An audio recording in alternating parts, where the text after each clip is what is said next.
nga, sinasabi ko nga sa'yo, magpaka-practical tayo. Kung naiintindihan mo ako bilang mister mo, yun lang yung kakayanan ko muna ngayon. Tignan mo yung mga pinagbibili mo kasi sa bahay, oh. Ang garbo mo, yung iba, ito utang to.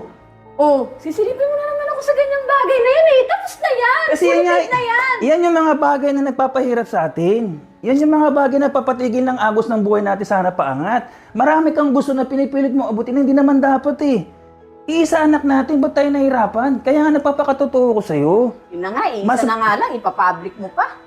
Sa college tayo gumastos po eh. Huwag sa elementary. Gamitin mo yung utak mo. Makikipagsabayan ka lang yan sa mga may kaya. Hindi nga tayo may kaya. Pinilit lang natin nung kinder eh. Ngayon elementary na. Mas maganda pa nga elementary. Pag nagtapos sa elementary at natutukan mong tumalino, magkakaroon ng scholarship sa college. So may mga ganong programa, hindi laging puro pera. Wala tayo noon. Magpakatuto ka muna ngayon. Kaya nga nakikiusap ako sa iyo eh. Kung last year ka pa nakinig sa akin, nag-affiliate ka, lahat ng mga pinagbibili mo ng hulugan na yan, in-affiliate mo, eh di sana, dumodoble yung income natin. Eh ayaw mo na ata ako makasama na 5 taon mo mula ngayon eh. Ang reference mo, mga taong hindi mo naman ka-level. Ang reference mo, inggit lang. Ang reference mo, kaya gusto mong i-private yung anak mo, kasi yabang lang, magpakatotoo ka. Boy, ako all out na ako eh. Nagpapakatotoo na ako. Wala akong forma, wala akong post ng forma, wala akong pakialam sa mga gamit na yan eh. Sa college tayo gumastos. Elementary, libo-libo, buwan-buwan. Oh, magkano monthly natin?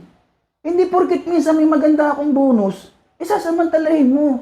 Yun na nga eh. Pag nagkaka-bonus ako eh, ibig na ipunin natin, kolekta ka ng gamit para lang sa mga kumari mo. Para lang sa mga posting mo. Para lang sa reference mo sa mga magulang mo na meron ka. Wala ka naman trabaho. Di ba? Ako lang ang nagkatrabaho. Sa panahon ngayon, dapat dalawa na nagtutulungan. Maawa ka naman sa akin. Ano ba? Hindi ako robot. Tao ako. Iisa pa lang anak natin, oh. Ganyan mo na akong pressurein. Sana hindi ako pinili mo. Sana kumuha ka na ng matandang mayaman. Di ba? Kung nakukulangan ka sa binibigay ko, walang problema ang iwanan mo ko. Hindi practical eh. Kaya tayo nababaon. Kaya hindi tayo nawawalan ng utang.